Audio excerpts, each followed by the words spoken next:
And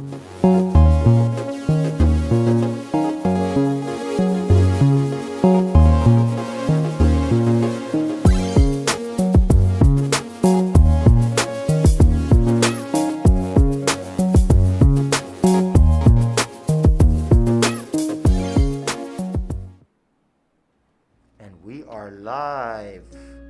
Good afternoon, Jean-Luc. How are you doing, buddy? Good afternoon, good afternoon. Well, let's do the always introduction. We're here again, everybody, at Tech Impact. It's a beautiful Saturday morning here on the island of Aruba, always sunny. That's a little joke from the Cardano community. And I have to say, I am prouder than ever today to wear this Cardano shirt. And hopefully today we'll be bouncing some concepts that are happening. So are you a little bit aware of what's going on in the Cardano space? Wait, no, we skipped ahead the introduction. Oh, sorry. You're right. So who are you?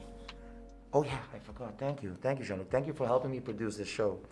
Yeah, my name is Bruce. I've been in the creative field, the creative industry for a very long time, and a recent Cardano advocate. And I believe that technology can impact our lives, and that's why we have this show. Jean-Luc, go ahead. My name is Jean-Luc. A lot of the people also know me as Lucky. And I am 21 years old, and I've just had an interest in tech for a majority of my life.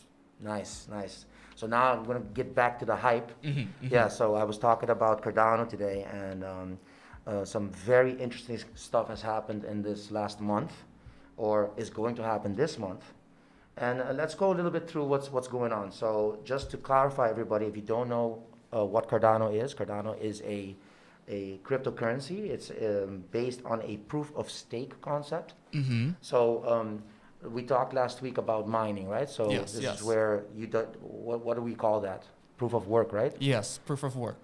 So what can we explain to our viewers and listeners? What's the difference between proof of stake and proof of work? So to keep it simple, and we should definitely get into more details on a later episode, but for today's sake, proof of work essentially means that to prove that a certain transaction happens, there's a lot of work and computational power that goes into it. Right. And it requires a lot of mining, and that's why you've probably heard of people having mining farms with hundreds of computers working on a single. Yeah, we've seen mining. those pictures. Yeah. Yes. You know, looks like the future. Proof of stake, on the other hand, uses you basically hold your cryptocurrency into Right. the blockchain, Right.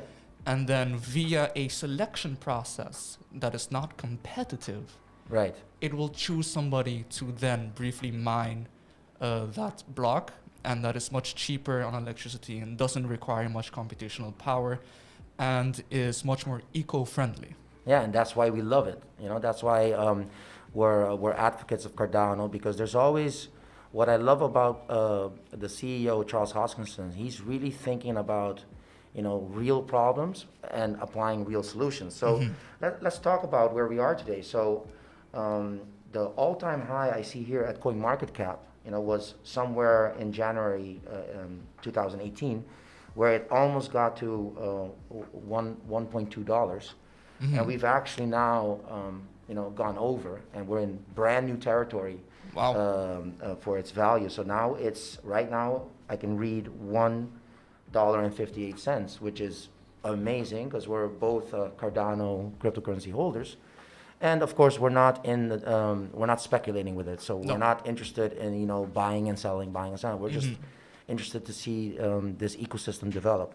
So I want to get now to, you know, share with you what I found out about Cardano Africa, because that has a lot to do with its spike in value, I think. I've heard a lot about it, but I haven't Yeah. necessarily gone into it. So please, Yeah. what's going on? Why is it such a huge accomplishment? Well, they're coining it, and I don't think that this is, you know, fake news or anything. It is the biggest blockchain deal in history, where a collaboration has started with the Ministry of Education in Ethiopia. Wow. And their goal, I have it written down right here, is to get 5 million students into the Cardano ecosystem. And then, you know, so what?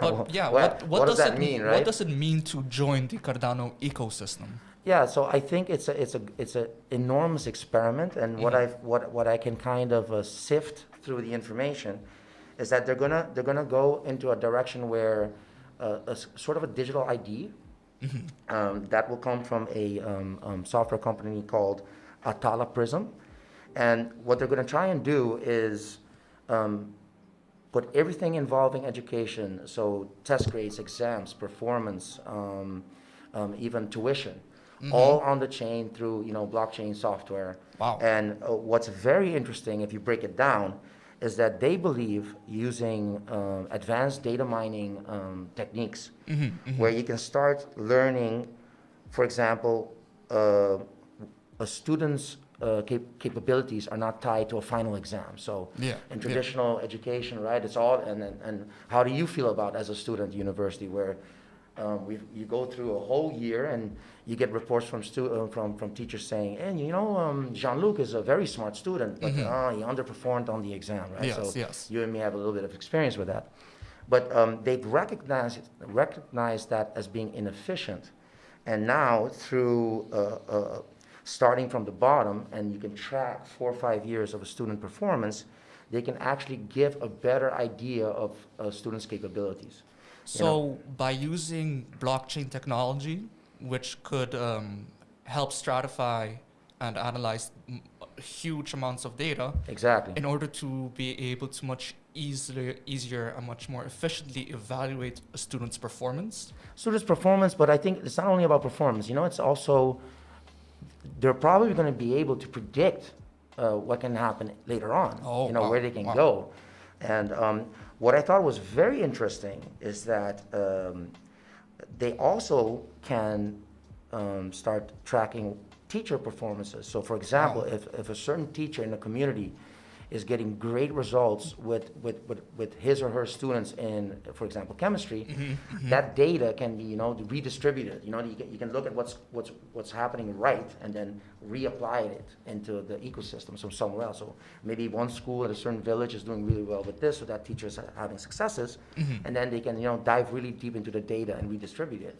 So we're hoping that this will be successful and that it would be able to be applied in other education areas, right? Yes, it's a massive experiment, but this is where you can see why we believe that Cardano, the way they approach blockchain, that now they're finally reaping the fruits of their labor. Investing heavily on the coding and the security and the jumping from 5 users to 5 billion users easily. And also energy efficient computing. Yes, You see that the visions that are coming out, the applications are amazing. So I think that's why you can see that the price is spiking. And we've predicted this a long time ago because the roadmap is pretty clear. And he's always been kind of hinting on this big deal coming out of of Africa. But to briefly go back to the experience of the education system, I think that a lot of the listeners who grew up and went through the education system on the island, Right. what most of them can relate to the feeling of studying for so many years, for an entire year, and then having one exam to decide your potential is extremely stressful and sometimes infuriating and debilitating, especially for the locals here who probably went through the Landsexamen. Right, yeah, I remember that. Yeah, and to basically be told at such a young age of your academic potential, right, is horrible in my opinion. Yeah, we've been through some devastating stuff, and but just to clarify, in my life, I moved a lot, right? So when I was younger, I lived in Bonaire, I lived in Holland, came back to Aruba, and then this cycle happens. And I remember I went to the international school, so you also went to the international school, which was the American system, with A's and B's and C's, and the Dutch system is with numbers 1 to 10. And I remember I had to switch schools. I went from an American school to Dutch school, and I went into sort of a briefing with my parents, and the teacher just looked at my books. He just looked at my books, so he saw, calculus and geography and American history. And he's like, I think you're HAVO. and then he basically placed me in what was back then a brugklas, HAVO VWO, right? Uh-huh. Uh-huh. And then suddenly I had to deal with German and French, and that went really horrible. But it was interesting that he could kind of see the material that I was working with and say, well, that's where he should go if he can already handle this kind of material. But now if you take a more, technological approach to what they're doing in Africa, I really believe that we're going to be able to achieve great things with the next generation because they're going to have the tools, and I feel that a lot of places that have failed or maybe have not been efficient had to do with tools and not necessarily, and I'm also thinking, do we prepare kids for the future or do we prepare kids for jobs? And of course, both are important. But yeah, I think there's a lot of stuff to be excited about, and I'm happy to be part of it. And let me continue with another, because as you can see, that's one of the projects in Africa. There's another one that I want to talk about. There's a company called World Mobile, and they're also part of the investment that's being made in Africa, and they're going to attempt to put 4 billion people that are offline online. 4 billion people. Well, that's of course, their mission statement. But I think a lot of people are going for that. For example, the low orbit satellite technologies that are coming. SpaceX, and they're gonna. But I feel that they're taking a more ground approach, probably using satellite technology as well. I haven't dived deep in, but what I did like their slogan, and what was their slogan is "Real DeFi for real people, real fi." Okay, but what is DeFi? Yeah, good question. Decentralized finance. So I do not know a lot about it, but what I'm understanding is that we could move towards a decentralized model and start paying each other through, digital tokens. Wow. And that sounds simple, but of course that's pretty complicated. But I feel that adoption comes first. Agreed. And infrastructure has to be in place. And another thing that they're talking about is that in the end, the real DeFi means that people that were offline, once they go online, they'll get access to better healthcare, better finance. Of course, that's the DeFi aspect of it. But I feel that education, virtual education, that can solve a lot of problems. And I feel that ignorance is one of the big issues of today, ignorance and disinformation and security issues. So I'm really enjoying what's happening in real time, so that's a little bit about Africa. So if you guys want to check it out, just visit the Cardano website and look for their project that's happening in Africa. We'll be covering that in more detail. But it's something pretty cool. And what we're interested as Cardano advocates is that what could we do here? Because this show is not only about regurgitating news, but we actually want to participate and look for solutions that can impact the Caribbean community in large. But I really believe starting in your local community yourself. So, yeah. If anybody who is listening or watching has any ideas or plans with cryptocurrency as a whole, please contact us. Yeah, our email is techimpactaruba@gmail.com, and especially if you're a Cardano holder, we want to know because we want to get together and start a community that is in collaboration with each other and communicating and learning. And remember, we're not experts in blockchain, but we are learning as we go, and we would love to share it with you guys. So what's the email again? Thanks. techimpactaruba@gmail. We'll be asking our producer Jeff in the future. We'll start making some superimposed graphics to make that a little more easy, and we'll be sharing this stuff in the links below once the show gets uploaded live. Jean-Luc, you told, because we were already talking today, what are we going to talk about? Have fun with it. And I'm so excited. I'm even trembling about Africa. But you wanted to talk about Dogecoin. Yes. Here we go. Doge. So for anybody who is participating within or keeping track of cryptocurrency, must have heard by of Dogecoin recently. Is it Dogecoin or Dogcoin? Dogecoin. Doge. Yes, Right. yes, yes. And for those who don't know, Dogecoin is a cryptocurrency, as you might have guessed, that is a derivative of Bitcoin. Right. So they took that technology, changed it a little bit, gave it a different name, Dogecoin. So you can mine it? Yes, it is a mineable proof of work coin. Okay. And it was created in 2013, roughly 7 years ago, Yeah. by two people called Billy Marcus and Jackson Palmer.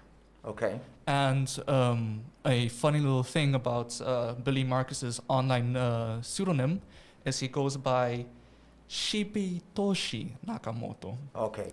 So that's definitely a little bow towards the creator of Bitcoin. Satoshi, yes, Yeah, yes, yeah, yes. yeah. But But he's not trying to be anonymous, obviously. no. People know who It's just the creator it's is. Yes. his avatar, his pseudo. Yes, Yeah. yes. Gotcha. And so the thing is Dogecoin was first created as a joke. There you go. Yes, yes. The purpose of it was to make light of cryptocurrencies, right? There is almost nothing special about it, except for the fact that it uses the Doge as its symbol. And for those who are not familiar with memes or meme culture, Doge is a Shiba Inu dog. Yeah. Much wow. The famous Japanese dog. Yes. Yeah, right. Yellow.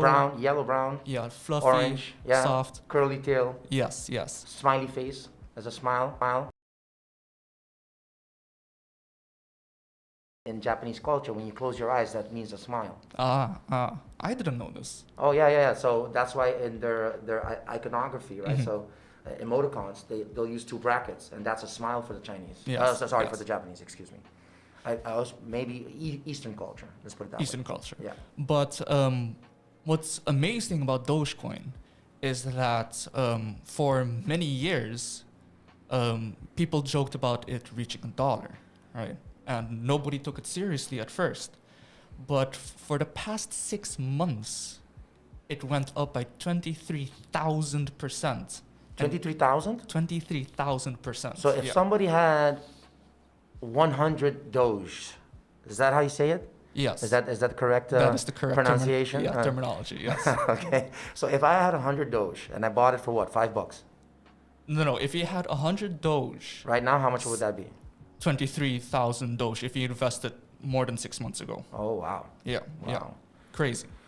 So, but you know me. I'm all about utility and application, Yes, and yes. I wanna see a plan. I wanna see white papers. I'm all about the academic approach towards blockchain, and especially the smart contract. Hence Cardano. Hence Cardano. Yeah, yeah. Does Doge have that kind of utility, or does it have anything along those lines, or is it simply None at all. None at all. And there's no. So, could we call it just a asset? Yes, it's just a meme coin at the beginning. But what is good about it, in my personal opinion, is the fact that it's popularizing and normalizing cryptocurrency and its adoption. Good argument. Now I'm warming up already a bit towards the Doge. Yeah, you're right. So the mere fact that its community decided that against all odds, because a lot of financial people used to say that it's not worth it because it has an infinite supply. Right. So making it reach $1 would have been almost impossible. They've been saying that for the past few months and years, and yet today we managed to reach 72 cents. You're in. As a Doge holder, yes, as a participant of this community. Yeah. Didn't know that. Nice, Yeah. cool. Good for you. Thank you. And it's funny because we are reaching it against the professionals, and its value is basically worth what the people want.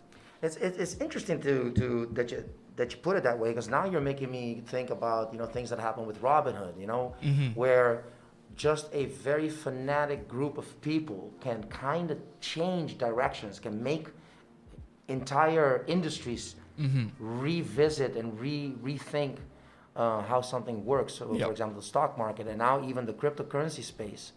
And this is why I always say we have to start with adoption first. Yes. You know, adoption is very important, and everything else, I see it as the main building block of success. You know, but interesting. So, are you advising me to get some Doge anyway? A little bit. I would advise. What do you want to tell our listeners? So for our dear listeners, yes, do not spend your life savings on Dogecoin trying to make money off of it. No Please. blockchain or crypto. Or any. Don't. Yeah, exactly. The reason why I invested it is in hopes of helping it achieve $1, and in that sense also help with mass adoption. Right, Because just in general, Yes, yeah. because a lot of businesses in America and some other countries, mainly online, are Yeah. now accepting Dogecoin as payment. Interesting. And And yeah, but then there's a lot of incentive towards continuing mining, I would guess. You know, but I'm just yes, you know, yes. the only thing I'm scared of that is that in its lifetime, you're gonna reach this cap of, you know, capability where, because mining has a, you know, it becomes more difficult as you go. Yes, And then at a yes. certain point, you know, there's going to be a cap on things, which keeps its value, of course. That's very important. But it's a difficult thing, I feel, and makes it a bit more volatile. But yeah, but again, let me reiterate, just like Jean-Luc just said, a cryptocurrency is not a place for you to get rich, and I would highly advise not to even look at it that way. But what is cool is just to participate, get some coin, hold it, and be part Yeah, of it, yeah. and follow the news. That's how we approach it as a learning curve. And it's always nice to see when your 1,000 Cardano is worth, you know, 40% more. And you know that it's going to do well. And now for you, that Doge is doing well. And Yeah. and I actually enjoy that sentence of yours where it helps with just general adoption. you Yes, know? yes. All So- over the news and everything. Yeah. Okay, cool. You know, all right, guys. So we want to end the segment of blockchain. We sort of have an agenda points, and last week we talked about the Raspberry Pi, and I'm happy to report I've been learning about it. I have a special course that I bought. Oh. Yeah, it's called Mastering Your Raspberry Pi, and the book promises that you'll know more than most people if you do all the work. Wow. And I've actually installed 2 OSs, and I actually want to talk about that. So, what the Raspberry Pi has taught me now is about Linux. Linux as an operating system. Do you know anything about that? Linux? All I personally know is that it's the third most popular operating system, yeah, alongside with Mac OS and Windows. And it's usually much better for safety and privacy. And that Linux is also very widely used with server technology in the world. We need to watch out with these words, but to call it safer might not be totally true because you need somebody that knows what they're doing with Linux, I guess. Uh-huh.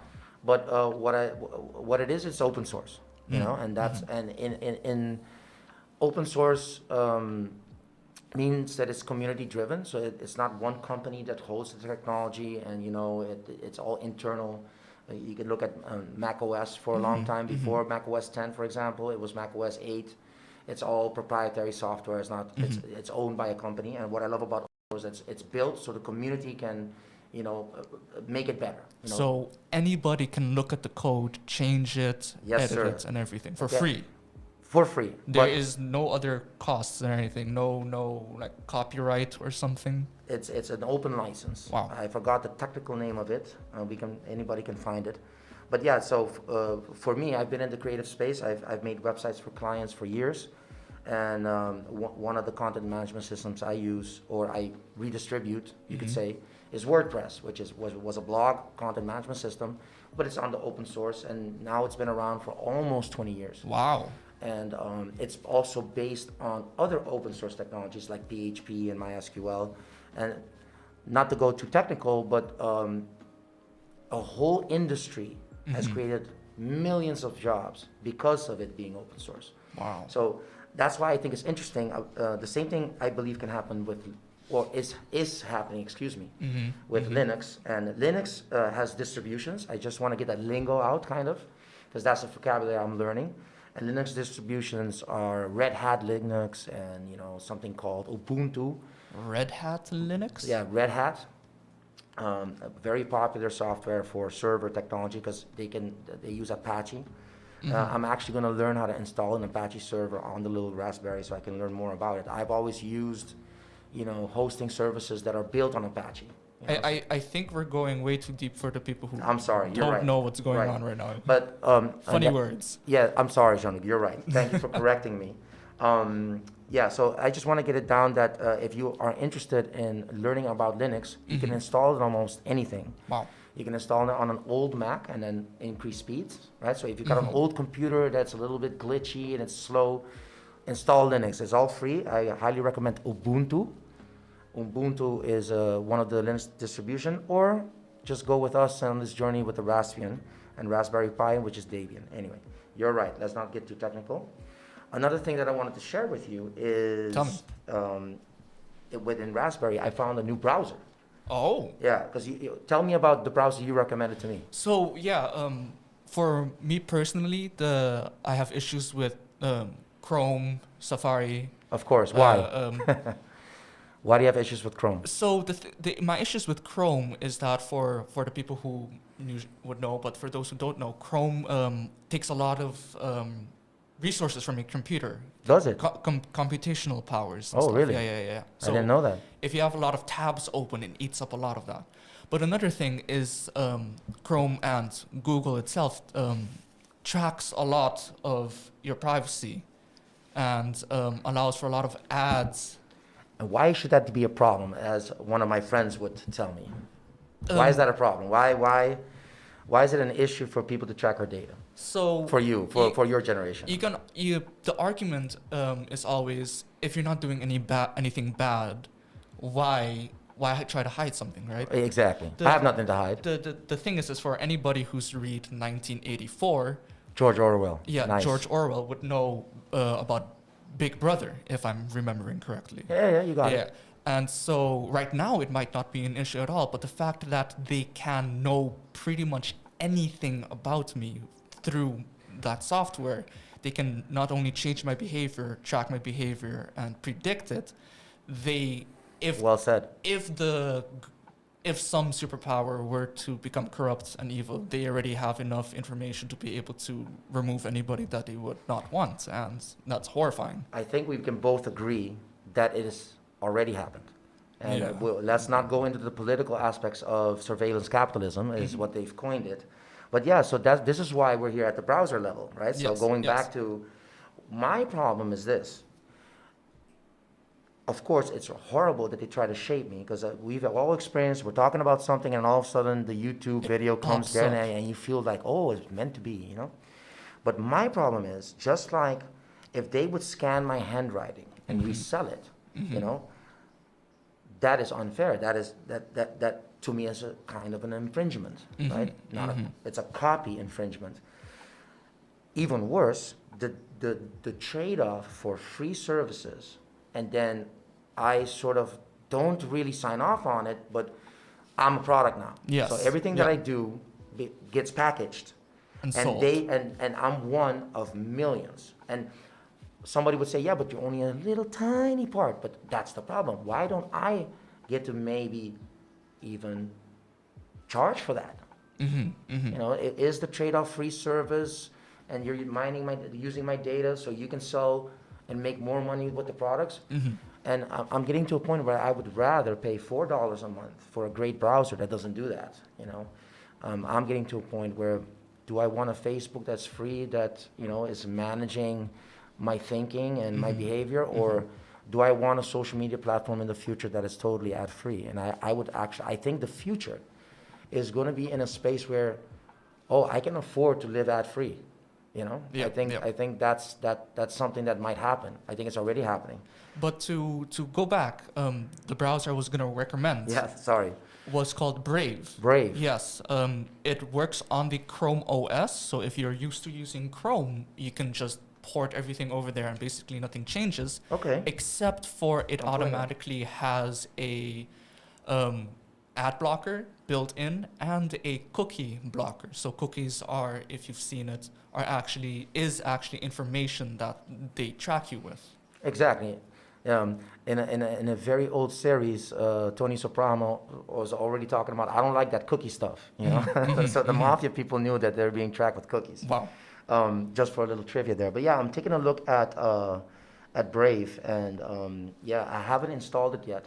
But interestingly, in my little journey with the Raspberry Pi, it recommended to me Vivaldi. Vivaldi. Which Never is, heard of it. yeah, and it's kind of the same thing. Well, they're targeting the same group of people that are starting to care about data security and personal information, and they're keeping trackers at bay.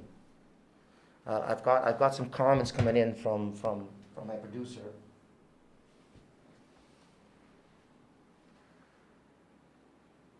Would you be able to go? We have a question, Jean-Luc. Have you seen the social dilemma? Would you be able to go off social grid? Well, that's a great question, and yes, I have seen the social dilemma. That's why one of the reasons that me and Jean-Luc wanted to start a show to begin with, and I don't think you need to go off grid. You can. That's the safest thing, I would guess. But the reality is that modern society, we're participating, and I think through advocacy, education, adoption, and starting to participate in the community and start subscribing to the companies that care about you, you can make a difference. And we shouldn't be living in extremes anymore. It's not you're either in or you're all the way out. But it does beg that question, and I would like to answer, my official answer would be, let's start using these softwares. Let's support these companies that are trying to protect people. So social corporate responsibility is a big thing for me. That's a new How term. about you? Simply put, it depends on how much you value your privacy online, right? Right. And if it was possible to completely go off social media grid, taking into account all of the problems that it might bring to somebody's mental health and Absolutely no, but data privacy, worldview, yeah. I would recommend it, but the thing is times have changed and it's now a necessity. So absolutely. I would recommend to try to find the websites, the platforms, and the softwares that supports what you are looking for. I personally have not delved into that yet. Not deep enough. So I sadly cannot recommend you anything yet. But I'm very confident that those websites and those platforms already exist. But that's why we're talking about Vivaldi and Brave. So let's start there. So I highly recommend go check out these browsers that promise data security and promise privacy protection. I've also understood that Apple even has moved forward with tools that are available so you can track it from your phone. They'll give you signals on your camera. There's a lot of great things happening, and I do feel that the important aspect of being a consumer of technology is that you have to do your due diligence. Yes, right? So that's do your own research. Very important. The problem with doing your own research, I have heard before from very good friends of mine that have a very interesting worldview on things, is that let's not go deep on that one, but their research is basically not to know enough for you to think you're right. And we have to go a direction, like us creators, go the distance. You have to finish up and find out. And it goes very far because we know of stories in our blockchain community of people literally giving away currencies because the site looked great, it looked professional, and that site was a copy. So it's a difficult space. That's why we are here with this show, and everything we find out, we want to communicate with you guys. So that's definitely. We're going to continue on this road towards Web 3.0, and that's, if you research, guys and gals, our listeners, go check out what Web 3.0 means. I think the power of documentaries are strong these days, and I love I love documentaries that are really trying to tell the truth, and they want to make an impact. Like one of the most impactful documentaries was Blackfish, which really gave a sketch on what's happening to orcas, Yeah, in SeaWorld. captivity, and I think the social dilemma, and there's many more. There's many more documentaries out there, but at the same time, how do you apply it in your life? How can we live with technology in a safe way, and how can we use technology to better ourselves and provide upward mobility and opportunity, right? So We can go deeper into this on a full episode, but you were speaking about this browser, Vivaldi. yeah, so no, but let's finish up. Let's conclude with go check out Brave Yes, and yes. go check out Vivaldi. So you have Brave. I'm going to choose Vivaldi because for me, I want to be a bit cross-platform. So yeah, so that's our recommendation. I have a last software recommendation. It's called LibreOffice. That's the official Raspberry Pi Office suite. It's open source and absolutely free. I also believe that we're moving towards this subscription-based world where we pay monthly fees for everything. And sometimes it's cool when you can just get something for free and see if you can work with it. I've been working with it. It's no different than Microsoft Word or Office. But yeah, that's my recommendation for LibreOffice. All right, so let's finish off that segment, and let me see how we are on time. Look, we have a stopwatch going, and yeah, we're finishing up. Let's go to our little retro game section. Oh. You wanted to talk about a certain game, right? Let me ask you this: what is the Tell me. scariest game you've ever played? Not a retro game actually. Not a retro game. Not a retro That's fine. game. No. We're flexible. But one of the hardest games is a retro game. Then that was Contra, and Contra. Yeah, That's brutal. Yeah, and that was scary-ish because I did. If I get hit like 3 times, I'm dead, and I have to restart. There was no saving. Yeah. There was it was very very hard controls But also co-op. and co-op. Yeah, Right. but it didn't make it any easier. Okay. As far as I remember. Yeah. And if I remember correctly, it was also one of the games that popularized the Konami code for those. Konami, that was up, down, left, right, A, B, start. Yes. That's like an anthem for my generation, Generation X. Yes. But one of the scariest games I've played recently is a new one called Phasmophobia. Okay, great. Yes. For those who do you know what that means? No. No. Okay. Enlighten me. Phasmophobia, simply put, means the fear of ghosts Oh yeah. and the paranormal. Great. So you can go into a haunted house, and you go with your friends. It's a co-op, but you can also play solo. But don't do that because it's horrifying. You go into a haunted, empty house to try to find clues about paranormal activity going on. And the scariest thing is the suspense. You know that there is a ghost in there because of your experience, but you can only figure it out by slight, subtle changes. You might hear a "hey" here and there. Yeah. Man. Or you might be walking around, and then all of a sudden you see this figure, this decimated corpse. Okay. Yeah. It's horrifying. Okay. Yeah. So no. Did you play it at night or during the day? Oh, I played it during at night as well, and then What? one night, like, so there's this thing where the electricity in the game can go off, and then the house is dark and cold. Yeah. This is so. Just to clarify, you're in the game. You're totally immersed. Immersed. Yeah. And then the electricity of the house went off Home. at home. At our home? Yes, at No. night. Yeah. Oh. And so I was deep in the game, right? Yeah. And the ghost could appear and try to kill us at any time because they could. But in the game, the ghost can, kill you. Yes. Take your life. It messes with you Great. the entire game. Yeah.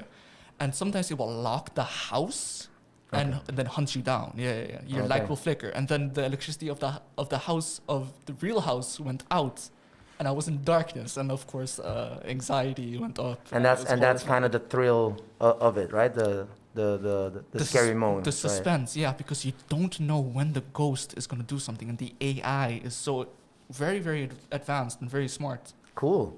Well, let me share you my end of the story. Scariest games? Well, scariest game.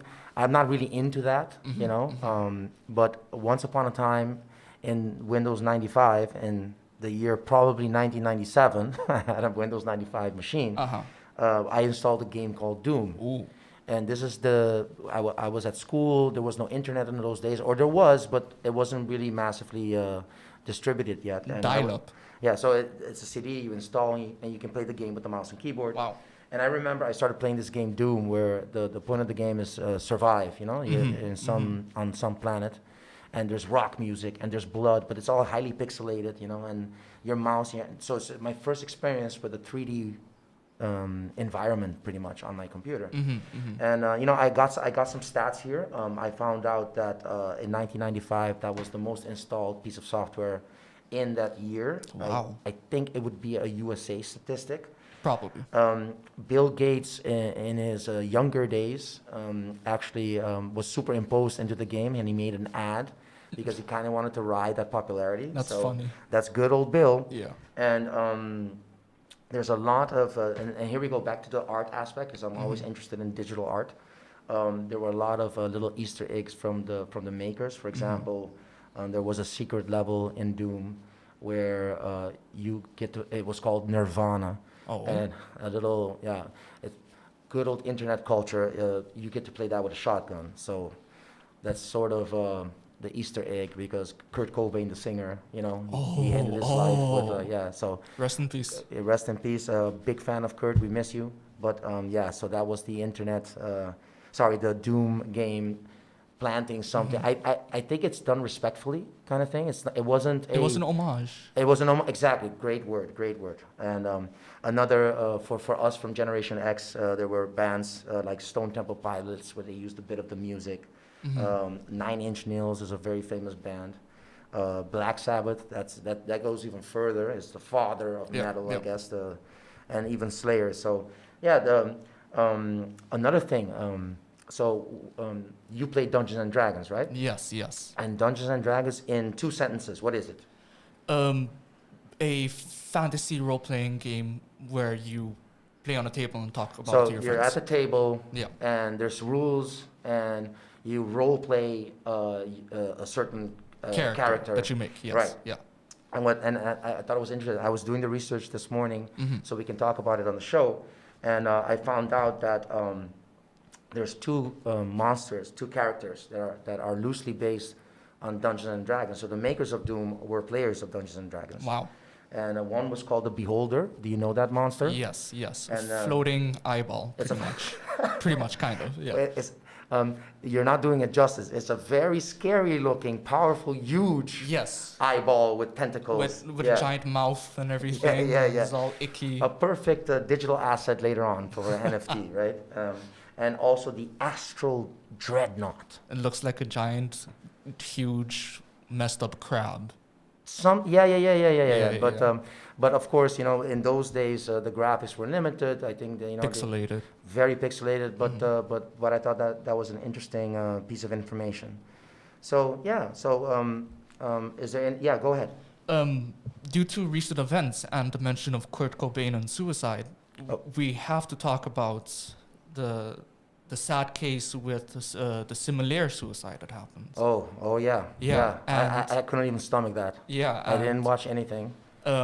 I need to mention that there are, for anybody who is suffering through any form of mental problems, that Sure. it's okay to talk about it, and there are hotlines that you can call on the island Very good. to be able to get the help that you need. Absolutely. Sadly, I have managed to hear that Respaldo, where you can usually try to get psychological help, is super overrun by people, which is insane when you think about it. Yeah. But for the most part, I understand, I can imagine that it might be hard, but please reach out and seek help if you're going through something. I think it's a great way to end the show.